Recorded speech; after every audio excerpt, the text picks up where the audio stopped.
Welcome back to Ox Tools. I'm Tom. So we're in the second battle of man versus washing machine here. I finished cutting the castellations in the tool that were 90 degrees to one another, and now we're going to do a little index at 45. I'll show that up close, and then cut those other teeth. The parts for the washing machine showed up today on FedEx, and I want to show you guys the parts because it really changes this thing a little bit, because I see something that I can't see on my machine, looking down into the washing machine drum, but I can see on the parts here. So it kind of changes this thing a little bit, and it's good. It makes it simpler actually, but I'll show you that in just a second. So yeah, we'll do that index. I'll show that index, and then we have to put the driver on the opposite side of this socket, so the impact gun can connect up to it. So we'll do that also. Okay, so let's get cracking. Okay, so here's the part that I got from Maytag, and this is a cushion for the drum to sit on, and then this is the nut that we're working on. The nut that we're working on making a spanner for. Now, I don't know if anybody noticed just now, but it turns out that this thing is a left-handed thread. Pretty good to know, huh? I can just see myself in there rattling away on this thing and wondering why it won't come off. In their infinite kindness, they marked it here, LHTHD, left-hand thread. You can also see this is aluminum and this is aluminum. So from the standpoint of corrosion, that's about the crappiest combination that you could probably have. So yeah, look at that. I mean, it wants to just grab. It wants to just grab now. Okay, so now you see this. It's got 8. Like I said before, it's 45-degree teeth, right? Oop, let's get that up. Now, when I take this off, this is also threaded on to the top of the drive mechanism, okay? And it's got a thread there also. So when we turn this over, now this is what I discovered here when I got the part, is that comes off. It has the same drive underneath this, because this thing has to unscrew from the drum also. But the kicker here is it's 1, 2, 3, 4, not 8 like this one. Okay, so what I need to do is, I don't really need to do that 45-degree index, although it's useful information for people, so I'll go ahead and do the index. But really, I'm going to knock this thing down to 4 teeth now. So it's just like a spanner like you'd see on a four-wheel drive truck, for the locking hubs or something when you're disassembling that. It's a deep spanner that has 4 teeth on it to catch those 4 points. And they're the same size. I just got to be careful not to tear up this cork when I yeah, when I put it in, but that doesn't look like a problem. So this is the seal, either this one or this one that's leaking on me right now and causing water to come out from underneath the machine. Anyway, so that's the new part. Yeah, look, left-handed threads always mess with your brain, So anyway, that's the part. All right, so these are the teeth that we cut so far. So this is a good tooth here. That's a good tooth there. That's a good tooth, and that's a good tooth. And then what we were going to do is we were going to cut teeth here, and here, and here, and here, and here, and here. Well, we don't really need to now because you saw the nut, but I do want to show that index. Okay. So we'll go ahead and do that. Let me grab a couple of things, and we'll go ahead and do that index, and you guys can see how you might do that 45-degree index. All right. So all this has been, all those surfaces have been cut with along the machine axis, right? So those edges are good reference edges for what we're going to do here. And so we're going to use a parallel initially, and then this is a real simple little tool. You know, this is a great little tool. It comes in a set.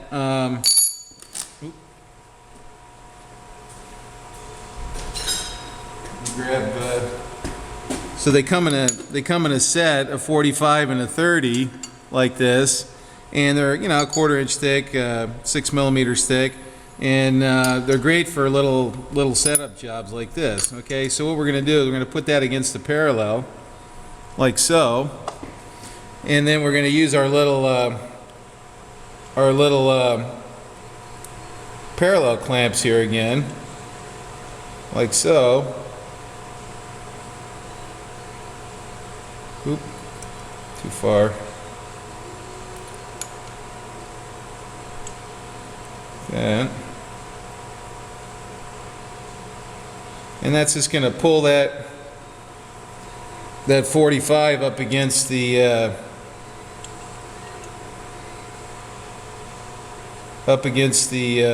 parallel, like that. Okay, so that's up hard against there now. You can see that. Okay, but this is what we want to do, is push this up against the a reference surface there. So we're going to use one of Tom's other tricks, is these little adjustable parallels here, which I find really handy for this kind of junk. It's kind of an expanding wedge is what we're doing with it here. Alright, so now that's pretty happy. So what I'm going to do is I'll loosen the vise, and I'm just going to rotate this and align it with roughly with one of the machine axes, and then we'll indicate this edge, and then we'll have an accurate 45-degree index. So let's go ahead and do that.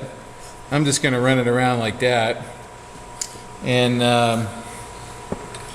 so what I can do is I'm looking at this edge, and I'm looking down at the vise jaw down here, and I'm just going to do a kind of a visual alignment there with that, and maybe, you know what, that might be smart. I'm going to grab a square. Actually, I can use a little square on there, and you know, use it as a sight line to line up on that.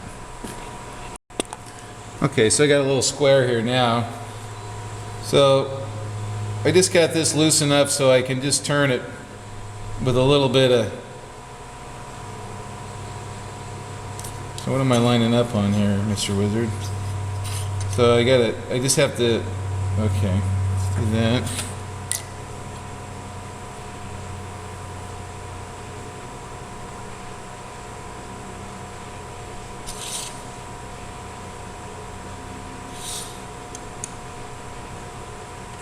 So it's not bad looking at the square here. I'm just sighting along this edge here. You know, it just gives me some visual clue if I'm getting close. And it looks pretty good.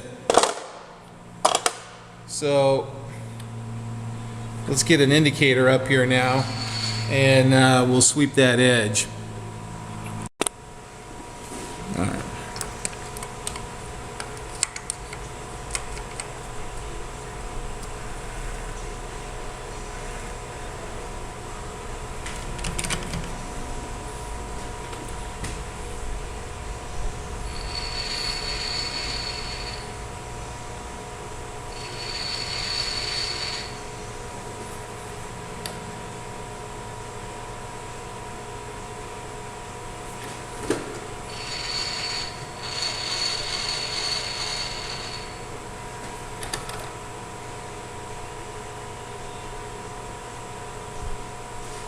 Actually,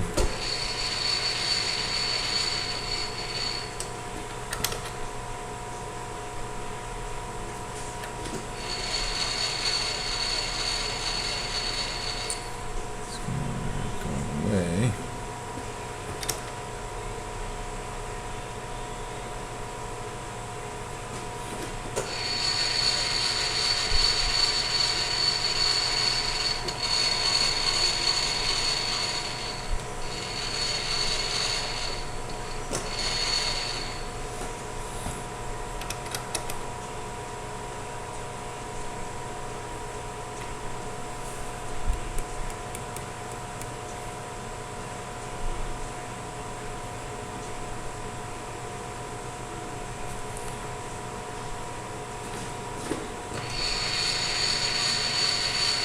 Okay, that's pretty good.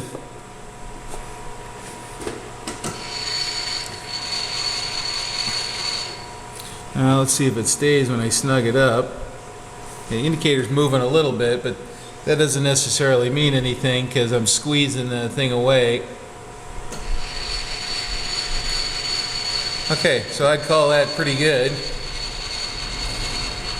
It's a little tricky, you know, because this thing isn't quite on center. So you got to be a little bit careful with that movement. So anyway, we've indexed 45 degrees now. So if we take all this business off,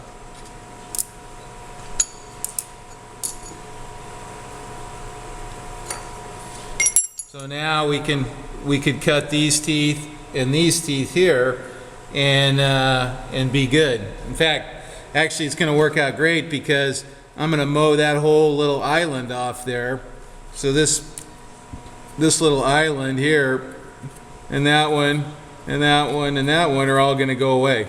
So I'll go ahead and do that. That's kind of boring stuff. I'll just chisel that away and we'll do a little deburring on that, and then there's some work on the other end. Okay, so we knocked out the other teeth that we didn't need, and the last bit here is I want to cut a little notch in the back for registration for this on center, and then we'll weld this all together, and then this is what the impact will pick up on and drive.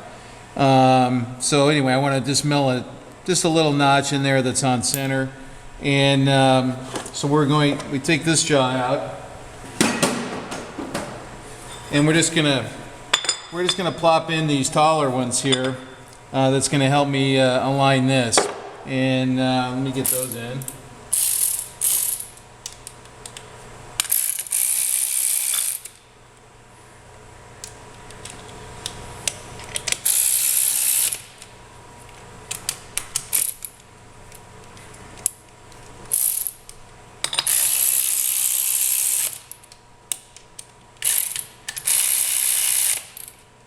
So I got them in there now, and what I always like to do is just give them a wrap so that they're sitting down, you know, just in case. All right, so now what we want to do is we want to put that pup in there,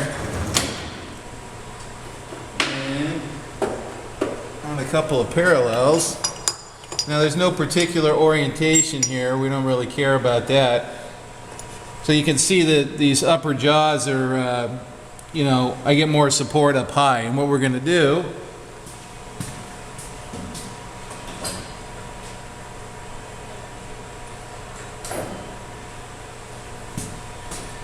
is just plop a V-block in behind here to kind of keep things on the level.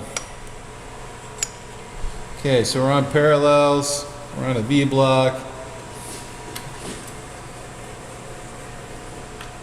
Oop. Hey, that didn't work. So it looks like I need something else in there. This diameter is a little bit big, so or it's different than this diameter, so I gotta do something else in there. I can put a shim in there or another parallel or something.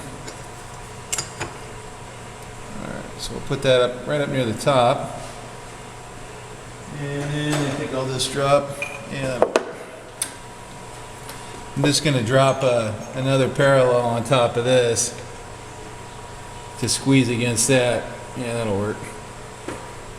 So I'm sitting down on these parallels, give it a little tap.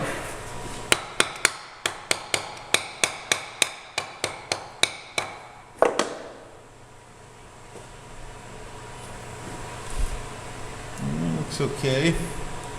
All right, let's crank that down a little. Now these jaws they're pretty tall, so this Kurt Weiss can put a lot of force on it. So what I'm going to do is I'll get a clamp and I'll squeeze it up here too, just to lock everything in. All right, so we got a clamp, and I'm just indicating it in.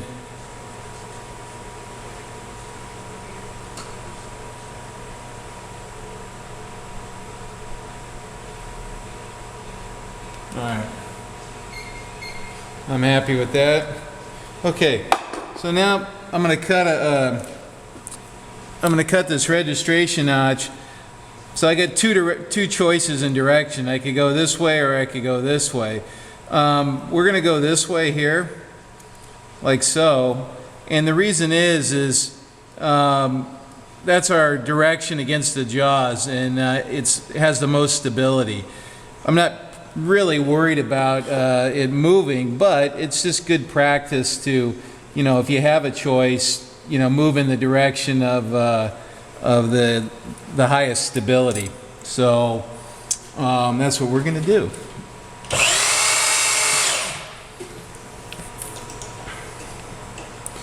I'm just going to zero the quill there.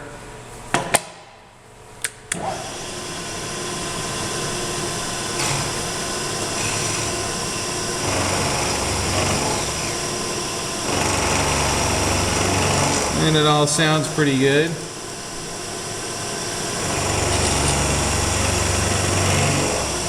Alright, so this bar is 25 millimeters wide, 1 inch, and that's a 3/8 end mill. So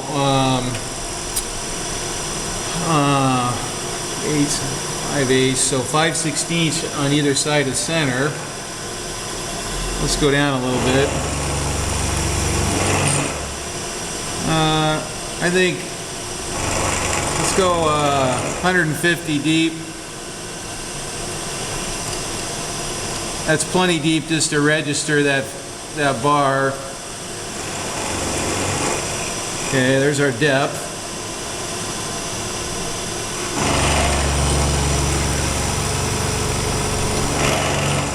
All right, and then we'll start working the side.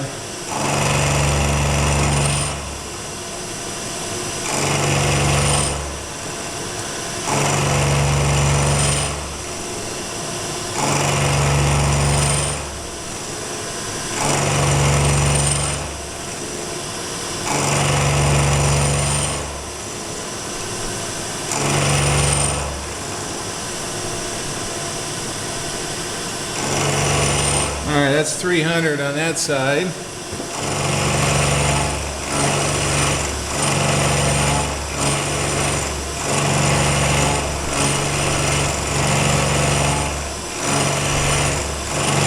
And yes, I am climb cutting.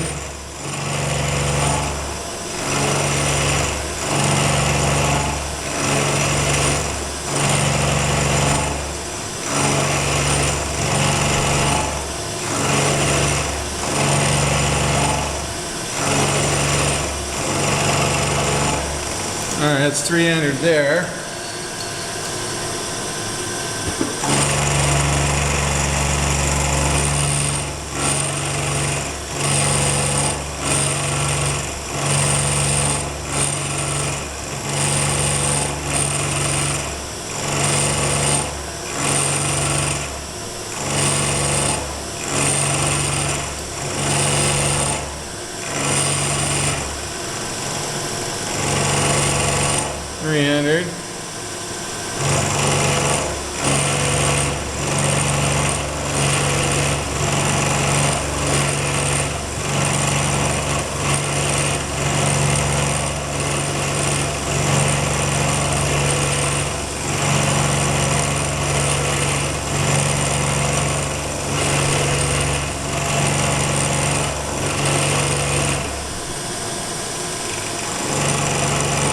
Alright, 300 there.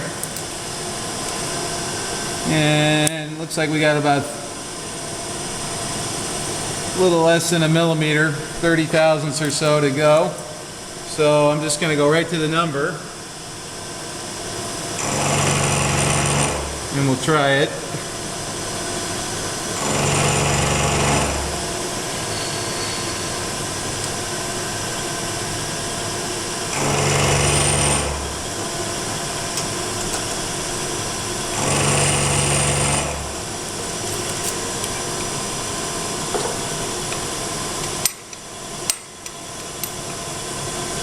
Okay, there's a little more. Here's my calipers.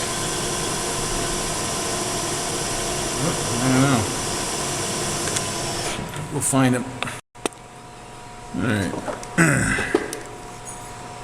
So 997, and then this is right at 1 inch. Okay.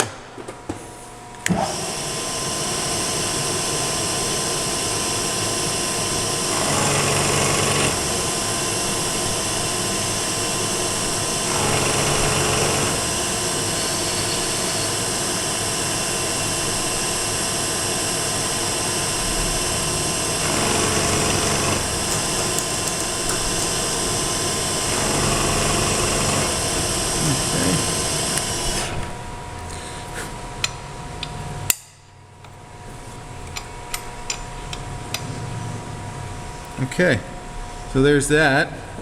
So we'll weld that guy in, and then what I want something to center this on that to get that in the middle accurately. So we'll put a little something in there to help us line that up. All right, we're over on the lathe. We got that welded up. I just welded it on the outside edges. So I'm going to slip it into the chuck past the jaws, so this misses the rear part of the jaws here, and so I'm just chucking on that diameter.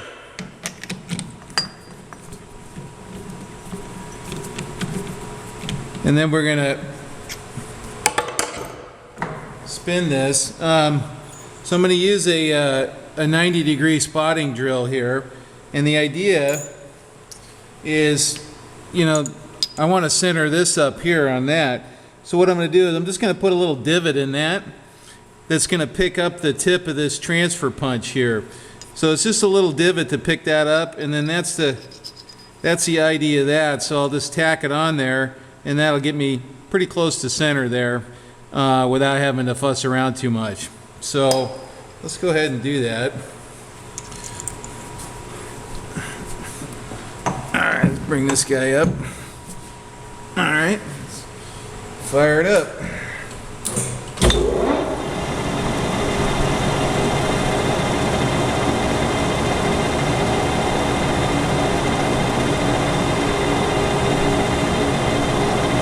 A little more. And that looks pretty good, actually. Let's try it. Oh yeah, so I can put it in there and I get no wiggle, so that'll just help me put that on center nicely, and then I can get a couple of tacks on there and then weld it on there solid. So I'm gonna go do that. All right, so we got that welded on, and so we're pretty much ready for a try there at getting that thing off. So I mentioned this was a a left-handed thread here. The nut part, the aluminum nut, lovely, huh? And I checked this one in here too, because I'll need to know that also. That's also a left-handed thread. So oh yeah, we should probably try this here. See if this engages properly here. I don't want to tear, yeah, okay, it's going in there. I don't want to tear up the cork here. Yeah, that goes in there also. So anyway, our tool is ready, so I'm gonna put my gear on and go in there and give it a go. Okay, I used a socket and I got the thing apart. It's too hard to video in there. I ended up dragging the thing out. So what I'm going to do, I've got the camera right now. I built a little kind of a test, little Steadicam setup. So basically it's a monopod that's got a weight near the bottom. The CG is down near the bottom. So it kind of damps out the weird hand movements. So we're going to try that. We're going to fly over there. Me flying the video camera over there, and you can see I got the washer filleted right now. It's basically gutted and skinned and everything, and we can look inside and check out the check out where I am with the thing. So let's fly over there and give it a try here. We'll try the steady cam.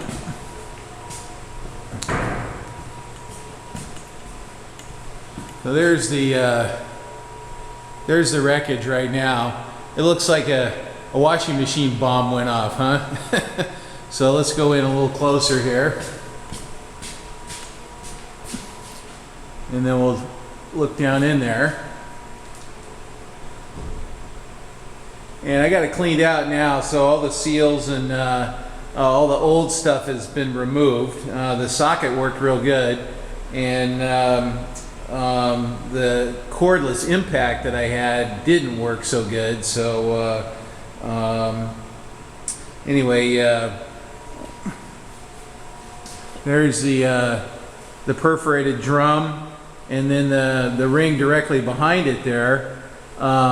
That's a weighted ring. It's a counterbalance ring, and then that ring over there is just this cap ring that can distribute. It seals the top so water doesn't splash out between the sealed drum, which is that one over there, and then the perforated drum, and go in between the washers. So that white ring over there is a snap-on seal ring there. So anyway, it's believe it or not, to get this washing machine apart to this point is four screws. That's all it takes to get the washing machine to here. Now obviously the seal nut had to come off too, so if you count that, that's one. So that's 5 screws to get the washing machine to this point.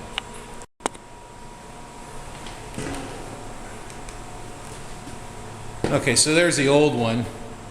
There's the old boot seal that goes down over that, and then this is the piece that I showed you earlier, and it came off pretty good actually. I was kind of surprised, and I used a little bit of my Meccanico Laboratories Croil to help weep in there and help with that screw. So I don't know how much it helped, but I got it off. That's what matters. So now we're going to do a little reassembly. I'm probably not going to video much of that, if any, and get this thing going, because we got a pretty good amount of dirty clothes right now to deal with, since this has been out of commission for actually all the last week. So waiting for that part. Okay, so let's get back to putting it together. Okay, so we got it back together. Now I got to tighten that nut up.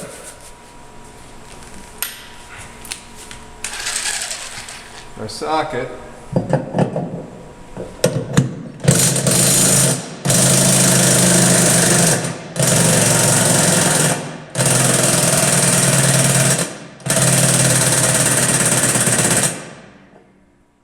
Okay.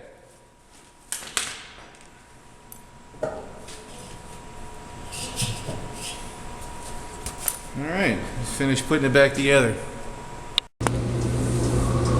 Okay, so it's back together, and running a little itty-bitty test flow to make sure nothing leaks and it behaves itself. But I think we got this one whipped. Okay, that's all I got for this this segment here on the washing machine. I'll let you know how the test goes, and so far so good. It seems to be running fine, and I probably won't be using this again for a long time, so if anybody out there needs to borrow this, drop me a note. We'll work something out. See you guys later.